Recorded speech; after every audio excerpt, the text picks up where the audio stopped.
Hello বন্ধুরা, তোমরা তো ব্লগের শুরুতেই দেখতে পাচ্ছ যে আমি কোথায় গিয়েছি।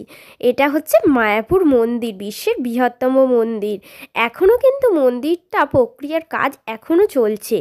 এই যে একেবারে ভোর ভোর, তখন 2:45 বাজে পৌঁছে গেছি বজবজ স্টেশনে। এই ভিডিওতে তোমরা যাওয়া আসা, খাওয়া দাওয়া, হোটেলে থাকা সব কিছু সম্বন্ধেই জানতে পারবে। কিন্তু একদম বজবজ থেকে ট্রেনে উঠে চলে যাব।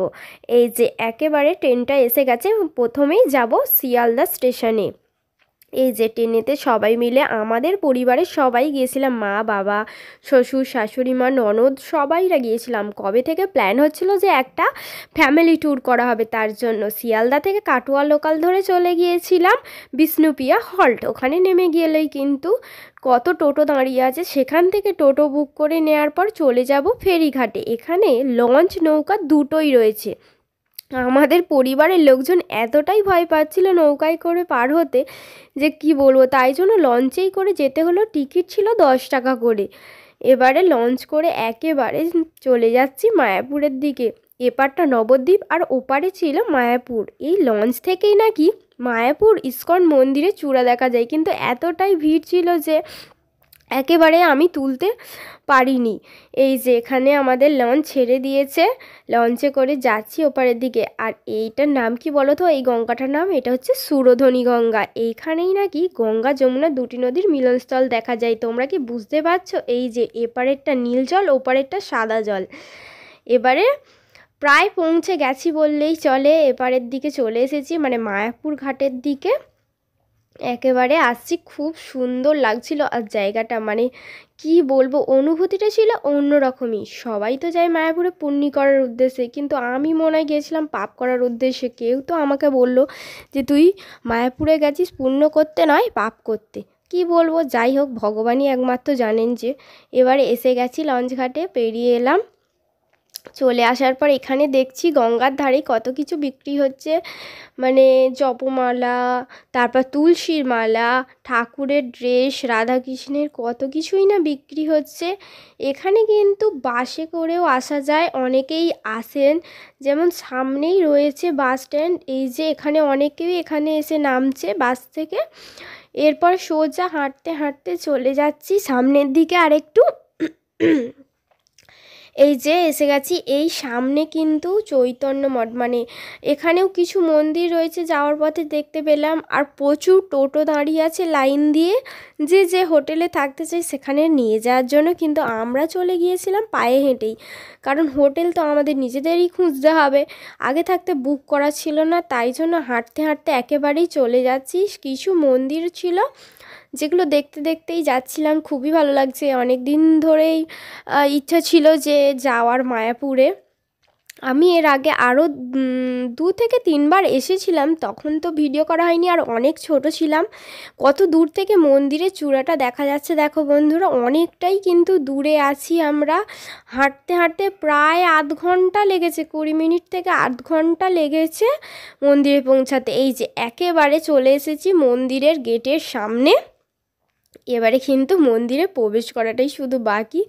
সামনে দিয়ে প্রচুর গাড়ি যাচ্ছে, তাই একটু জ্যামে পড়ে দাঁড়িয়েছিলাম। এখানে আসতেই এই যে মাতাজি, এনাদের ঠিক মানে কি বলে আমি জানি না, মাতাজি বলছি, তিলক পরিয়ে দিচ্ছিলেন। এরপরে প্রবেশ পথ দিয়ে একেবারে ঢুকে যাচ্ছি সামনের দিকে। মন্দিরের কাজ কিন্তু এখনও প্রায় চলছে, এখনও কমপ্লিট হয়নি। তা এই যে সামনের দিকে দেখছি যে কয়েকটা টিকিট কাউন্টার রয়েছে এখানে প্রসাদ পাওয়ার জন্য। আমরাও এখান থেকে টিকিট কেটে নিয়েছিলাম, যেটা 40 টাকার ছিল। এরপরে প্রসাদ পাওয়াটাও তোমাদের সাথে শেয়ার করব কি কি ছিল 40 টাকার টিকিটের মধ্যে। আর এত গোপীডেশের দোকান, যে গোপীডেশ না কিনে কেউ বাড়ি যেতেই পারবে না। এই যে একেবারে প্রসাদ পেতে চলে এসেছি আমরা সবাই মিলে, মা বাবা সবাই ছিল। আর খুবই চটজলদি এনারা প্রসাদ দিচ্ছিলেন, কি বলবো। জল দিচ্ছে। প্রথমেই আমাদের প্রসাদের মধ্যে ছিল খিচুড়ি, যেটা টেস্ট ছিল মানে অসাধারণ, বলে প্রকাশ করা যাবে না। এরপরে ভাত, ডাল আর একটা সবজি ছিল, যেটা মানে অনেক কিছু দিয়েই তৈরি ছিল। কুমড়ো, আলু, যা যা সবজি হয় সব কিছু দিয়েই প্রায় তৈরি ছিল। আর এখানে একটা যে চাটটা দেখালাম, সেটা হচ্ছে আরতির চাট, সন্ধ্যা আরতি, মঙ্গল আরতি। এই যে এবারে সন্ধ্যা হয়ে গেছে, সন্ধ্যাবেলায় চলে এসেছি ইস্কন মন্দিরের কাছে। সামনের দৃশ্যটা খুব সুন্দর লাগছে, আর খানিকক্ষণ পরেই ফোনটা একেবারে জমা দিয়ে তবে মন্দিরে যেতে পারবো, তাই জন্য সব পুরো ব্লগ ভিডিওটা তোমাদের সাথে শেয়ার করতে পারবো না। এখানে জুতো খুলে ফোন জমা দিয়ে সব কিছু দিয়ে চলে যেতে হবে।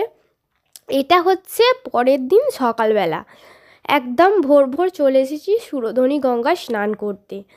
এখানে মায়াপুরে এসেছি আর গঙ্গা স্নান করব না সেটা হতে পারে? স্বয়ং মহাপ্রভু এই সুরধনী গঙ্গা স্নান করেছিলেন, তাই আমরাও বাড়ির সকলেই ভোর ভোর চলে এসেছিলাম। আর এখানে দীপদান করতে বলছিলেন যে প্রভুরা ছিলেন এখানে। এরপরে আমিও স্নান সেরে দীপদান করলাম, করে আর এই যে আমার হাতে যে দুটো ছোট ছোট ড্রাম কি বলবো, এর মধ্যে গঙ্গার জল ভরে নিচ্ছি আমি, নিয়ে কিন্তু বাড়িতেও এসেছি। আর জল আনবো না সেটা হতে পারে?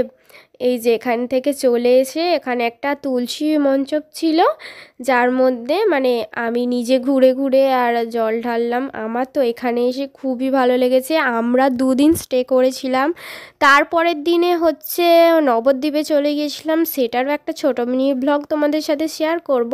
বাট নবদ্বীপটা সেভাবে ঘোরা হয়নি, তাই তোমাদের সাথে শেয়ার করতে পারবো না। পরে যদি সম্ভব হয় তোমাদের সাথে অবশ্যই শেয়ার করব। আবারও তো আমার যাওয়ার ইচ্ছা আছে, কারণ যে মেন ইস্কনের মন্দির যেটা তৈরি হচ্ছে, আমরা এই 2024-এর ডিসেম্বরে এসেছি, একদম লাস্টের দিকে, তাও ওপেনিং হয়নি এখনও পর্যন্ত। ওই নতুন মন্দিরটা ওপেন হলে অবশ্যই আবারও একবার আসবো। আর স্নান সেরেই চলে এসেছি, একটু পরিক্রমা করব। এখানে প্রভুরা পরিক্রমা করছিলেন, এর সৌভাগ্য আমার হয়েছে। আমার খুবই ভালো লাগছে। ভিডিওটা আমার যদি ভালো লেগে থাকে অবশ্যই চ্যানেলটিকে সাবস্ক্রাইব করবে, পাশে থাকবে, বেশি বেশি লাইক করো আর শেয়ার করো কিন্তু অবশ্যই। এখানে পরিক্রমা সেরেই আমার ভিডিওটা কিন্তু এখানেই আমি শেষ করব। পরে সম্ভব হলে আবারও তোমাদের সাথে মায়াপুর যাওয়ার ভিডিও দেব। সেটা হচ্ছে যতদিন না নতুন মন্দিরটা ওপেন হচ্ছে। নতুন মন্দিরটা এবার ওপেন হলে তখনই কিন্তু যাব আমি পরের বারে। টাটা।